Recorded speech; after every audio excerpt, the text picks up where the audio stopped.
So to save max point, that's the purpose of that. What are you doing? Taking vid. Why?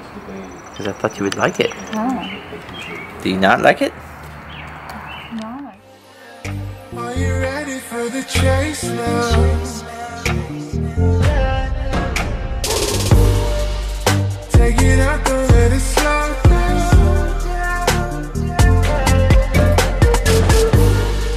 'Cause this is different, this is patience. No, I'm never gonna waste it. Too much too soon, is it right now? Good morning, YouTubes. It is Wednesday, April 11th, maybe. I just got out of my Lululemon team meeting for the month.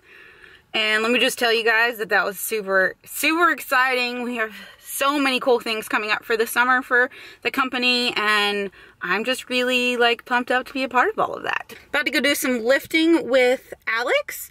We are gonna go to Katie's. I'm gonna hit some shoulders.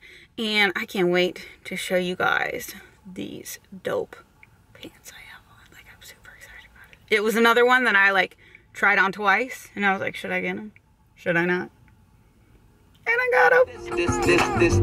Get your game up, boy, hustle harder. This is the Carter. Yeah. Come on. Rappers and true rhyme sayers. Come on. This is the Carter. Yes, it is. So hold on to your teenage daughter. I'm any fresh shit, murdering them. Yeah, I'm ready to get fucking play pussy. We hit them up while they looking in the. Alright, so we're about to get this workout on. And I told you I would show you these dope leggings. They are the Mind Over Matter. They are a Luxtreme. They do have a phone pocket on the side. They are a cardio specific pant, high rise. And I just have my Flex Swiftly here, and I tied my Blowfish quarter sleeve. This hat actually floats. It is the Splash and Dash cap. It will come in handy when I start wakeboarding this summer. He's so excited about. They are double paneled though, so they are thick.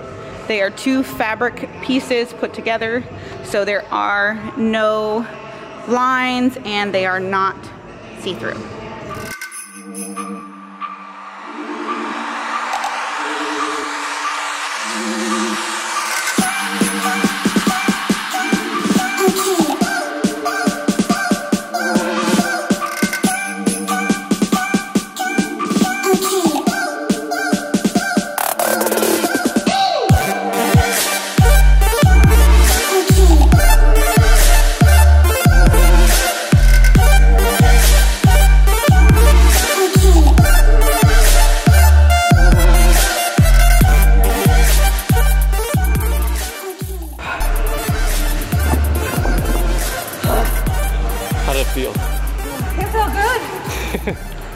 So working out with Alex, he is a yogi, also a lifter. He's my hybrid athlete. But I pointed out to him that the majority of his lifestyle on a day-to-day basis is very shoulder dependent. So he needs to protect his shoulder girdle, as well as me. That's a very protective joint for me. I love to lift heavy in my shoulders, but I also have to lift smart. And so I wanted to bring something to his attention and also to my own attention, because I was able to get 50 pounds today without a spot for 6 reps. I dropped down to 45 and I got a set of 8, and then 45 at a set of 6. And instead of being bullheaded, which I'm a bullheaded lifter, I'm guilty, but I also try to be smart as much as I can. And so 45 times 6, which we're calculating volume here, is 270 pounds. However, I knew on my 4th set, I probably should not try to attempt 45 again and go down to the 40s. So just by dropping 5 pounds, but I was able to get 9 reps now. My output was far higher. I actually increased my overall volume in that set by 90 pounds. This is an example of training smarter, not harder. I knew that I probably would not be able to get the 45s again on my 4th set, it's my last set, but I want my output to still be there. I want my intensity to still be there. I gained actually 90 pounds of volume just by giving myself 5 pounds on each arm.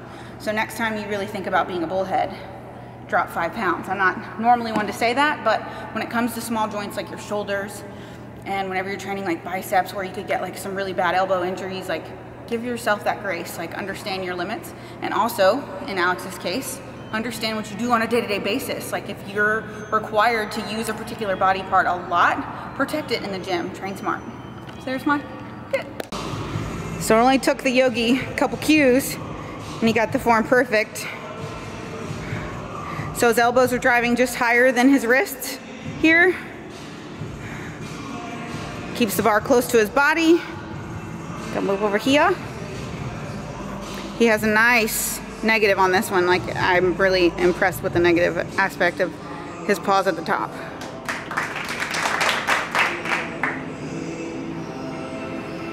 Yogis with their perfect form.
So I do monkey grip, and Neil makes fun of me for that.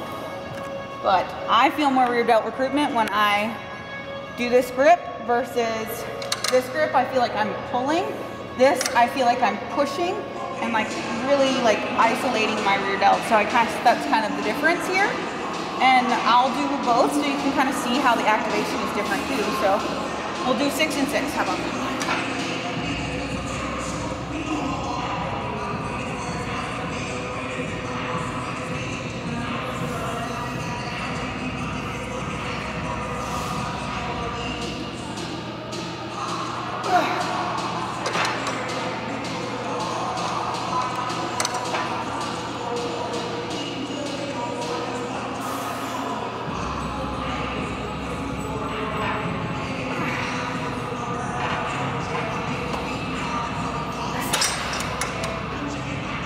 So much more of my traps when I do the one where I'm pulling, but again, it's just a personal preference. Terrible. I don't think I should do these. Fail. Failed. Big fail.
You have abs now? I do. 8-pack. It's just one whole ab. I have one whole ab. Yeah. It's one unit. So verdict post sweat They don't show sweat much, and the waistband is super compressive, very compressive. I could use a little bit less there because I'm used to the Align pant, which is not as compressive, but they do give you a very held in sensation. They are double like fabric, so there's actually 2 pieces of fabric here just to create a little bit more seamless structure and to prevent any see-through. Pass the squat test here, yes.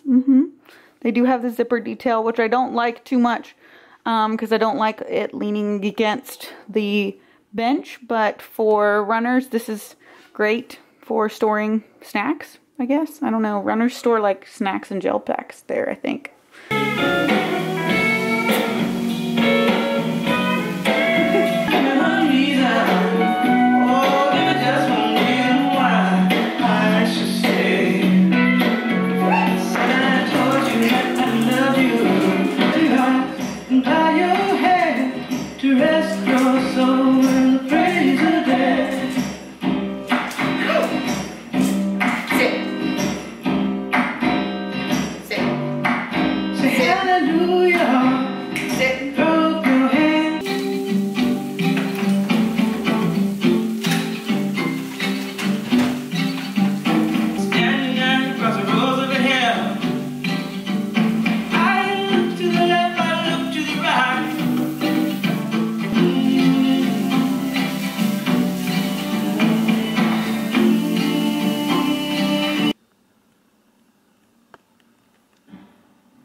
Jamming out in my kitchen, cooking after my workout, and I thought I would share with you guys my meal number 3. This is post-workout, post-whey protein. This is 150 grams of sweet potato mixed with, well, it's like a mixture. It's like 75 sweet potato, 75 red potato, 75 greens. That includes asparagus and mushrooms today. And then I have 100 grams of lean ground beef, 96% fat, topped off with sugar-free ketchup, which is basically watery tomato sauce, honey mustard, of course, and sea salt. And look at this guy. How you doing, boo-boos? Ow. Boo-boos. You're so majestic and cute. Then we have everybody's baby, little hush pup. And the reality is I haven't showered since my workout because I'm disgusting, basically. That's the only answer I have. And it is now 5 o'clock and I am having meal number 4. Yeah? Something like that? I don't know. It's basically the same, just different, if that makes sense. It is, carb source is, we got 100 grams of rice. Then I have some orange roughy, just kind of flaked and crisped in the pan, skillet style, with some red peppers and onions. I just basically live off skillet meals because that's what I love. They're easy, don't take a lot of time to do. They don't necessarily look that aesthetic, and I don't care because I've been sitting here working for 4 hours and I'm not done yet, and I'm gonna be done here soon. Hey guys, and welcome to the outro clip for this vlog. So sorry about that. You know, my YouTube skills continue to improve, and this is one of them that I really need to improve upon.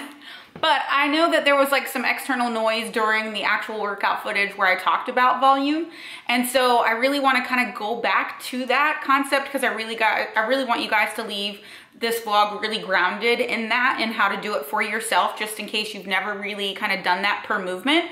So I really just want to talk in the grand scheme of my dumbbell shoulder press. That is one of my favorite exercises, also one of the most challenging exercises for my shoulder girdle. So each week I do really make that an opener in my training. If I will talk a little bit about how I did that particular set more in depth. So with the dumbbell press, it was my opener for this particular workout, so I wanted to make sure that I got at least 2 to 3 good warm-up sets prior to stepping into my working sets. Warm-up sets are really, really important because A, it gets the joint more warm and it gets the joint ready for work and ready for a load to increase. It also gives you a mental note and a physiological note for where you stand that day. You may feel really, really good going into the gym. However, once that weight goes over your head, a different story could unfold with your body and with how your, response to that weight-bearing movement is. So just always take a couple warm-up sets before moving straight into your working sets.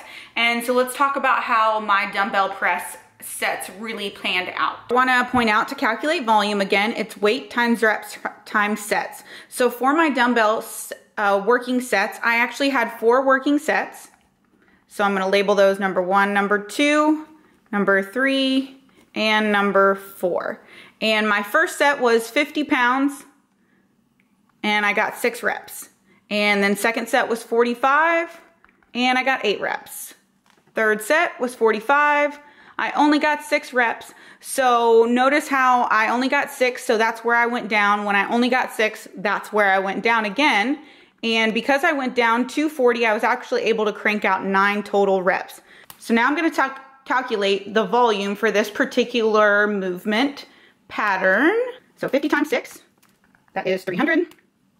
45 times 8, 360. 45 times 6, 270. 40 times 9. I want you guys to see that there are 2 sets in here that have the exact same total volume, which is my 45 times 8 and 40 times 9. So this both superseded my 6 rep sets. I just want to close out this video with one quick note. I hope that helped make, this more understandable, more digestible for you to kind of start calculating your volume. I want to, encourage you guys to calculate your volume inside your training logs or training journals, or even use Excel spreadsheets where you can create formulas to do this for you inside each cell and be able to track it over time. True progressive overload is going to become more apparent to you if you make it a priority to calculate, and just a priority to calculate it over time. And it's really going to bring light on how much effort you're really putting forth in the gym over time. There's going to be little hiccups in there, some workouts that just don't produce as much volume, but over the course of time, you should see yourself trending upwards. If you're not, then that's where you can really start honing in on improving your training. Diet and cardio go into play with creating a physique or building a physique or maintaining a specific look during a deficit. However, your training, I truly believe, is paramount to your progress. Dietary aspects can be manipulated and changed, but if you're not putting forth the effort, the true effort in the gym and under the bar, I can't speak enough for how the difference my physique changed finally over time when training became my sole focus. Diet does wonderful things during a deficit and both a surplus. However, your training determines how it's going to pan out and how it's going to look on you. So train hard, train smart. I hope you guys enjoyed this vlog. I'm gonna close it out here. Please give me a thumbs up if you enjoyed this, if you learned something from this. Please subscribe to my channel. Please share my channel with other people if they need to learn, how to track their volume. And I will see you guys in the next one. Bye-bye.